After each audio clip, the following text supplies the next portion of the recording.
아래는 제공된 원본 스크립트를 원본의 길이와 전체 구조, 핵심 주장, 사례, 순서를 거의 그대로 유지하면서 자연스럽고 전문적인 유튜브 스크립트 스타일로 다시 작성한 버전입니다. 극적인 표현은 최대한 줄이고 어휘와 문장을 다듬어 반복을 피하면서도 정보 전달력을 유지했습니다.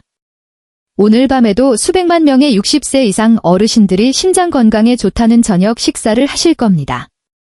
기름진 고기를 치우고 신선하고 아삭한 영양가 높은 채소들로 접시를 채우시죠. 식사를 마무리하고 저녁 약을 드신 뒤 자신의 장수를 지키고 있다는 확신을 가지고 잠자리에 드십니다. 그런데 만약 제가 말씀드린다면 내일 아침 똑같은 건강 루틴을 따른 뒤에 눈을 뜨셨을 때 어제의 나와 전혀 다른 사람이 되어 있을 수도 있다는 사실을요. 말을 못하고 팔을 들지 못하고 왜 천장이 빙글빙글 도는지 이해조차 못하는 상태일지도 모릅니다. 비극은 건강을 소홀히 했기 때문이 아닙니다. 비극은 바로 그 건강한 습관이 배신한 것입니다. 저는 토마스 그랜트 박사입니다. 저는 환자들이 샐러드를 자랑스럽게 드시는 모습을 보는 게 아닙니다. 저는 구급차 문이 열릴 때 그들을 처음 만납니다. 자신의 좋은 습관이 노화된 몸을 결정적인 순간에 무너뜨렸다는 사실을 깨닫고 공포에 질린 눈빛을 마주합니다. 지금 여러분은 자신의 몸이 실제로 어떻게 작동하는지 정확히 이해하셔야 합니다. 수면 중에는 혈압이 자연스럽게 떨어지고 혈액순환이 느려집니다. 마치 흐름이 거의 멈춘 강처럼요.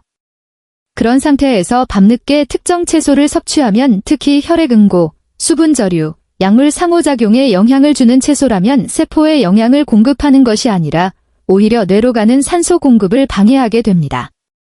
저는 그 위험성이 특히 큰 채소 8가지를 정리했습니다.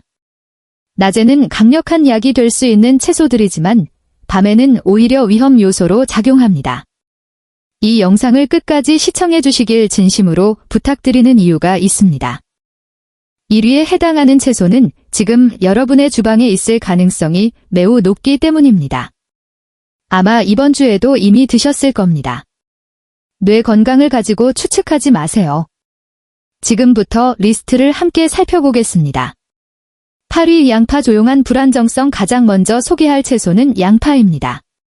거의 모든 짭짤한 요리의 기본 재료이자 주방에서 가장 흔히 만나는 식재료죠. 박사님, 양파요. 할머니는 매일 양파 드시고 90세까지 사셨어요 라고 말씀하시는 분들 많습니다. 그 말씀 충분히 이해합니다. 하지만 우리는 할머니 세대도 30대 몸도 이야기하는 것이 아닙니다. 지금 60세 이상인 여러분의 현재 생리 상태에 대해 말씀드리는 겁니다. 양파가 8위에 오른 이유는 즉각적인 폭발이 아니라 서서히 진행되는 손상 때문입니다. 밤사이 혈관계의 안정성을 조금씩 갉아먹는 존재라고 보시면 됩니다. 한 사례를 간단히 소개하겠습니다. 72세 로버트라는 환자분이 계셨습니다. 매일 저용량 아스피린을 꼬박꼬박 드시던 분이셨죠. 어느 날 바비큐 파티에서 생양파가 많이 들어간 햄버거 2개를 드셨습니다. 배부르게 드시고 별탈 없이 주무셨는데 새벽 3시 30분경 갑자기 심장이 두근거리기 시작했습니다. 그리고 1시간 뒤 뇌졸중이 발생했습니다. 로버트님은 평소 부정맥 병력이 없으셨습니다. 무엇이 문제였을까요? 생물학적 완벽한 폭풍이 일어난 겁니다. 생양파에 많은 프럭탄이라는 탄수화물은 노화된 장에서 소화가 어렵습니다. 누워있는 상태에서 발효되면서 심한 가스와 복부 팽만을 일으켰고 이 압력이 횡격막을 밀어올려 미주신경을 자극했습니다. 미주신경은 심박을 조절하는 핵심 신경입니다. 동시에 양파의 풍부한 퀘르세틴은 천연 혈액희석 성분입니다. 이미 아스피린을 복용 중이셨기 때문에 혈액이 과도하게 묽어졌고 심방에서 생긴 작은 응고가 뇌로 날아갔을 때 미세출혈을 억제하지 못했습니다.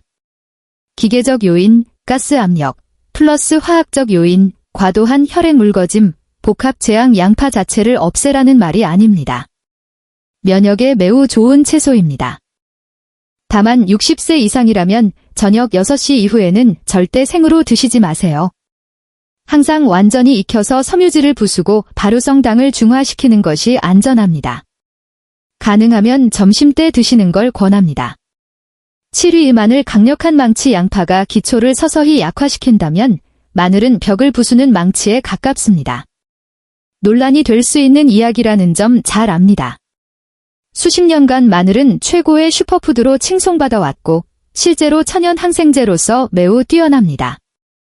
하지만 복잡한 약물을 복용하는 60세 이상 어르신에게는 저녁에 먹는 마늘이 치명적일 수 있습니다.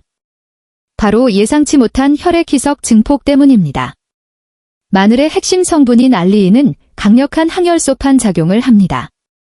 혈액세포가 서로 달라붙는 것을 막죠.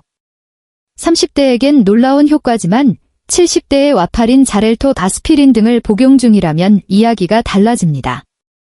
의사가 신중하게 계산한 치료 범위를 마늘이 무너뜨릴 수 있습니다.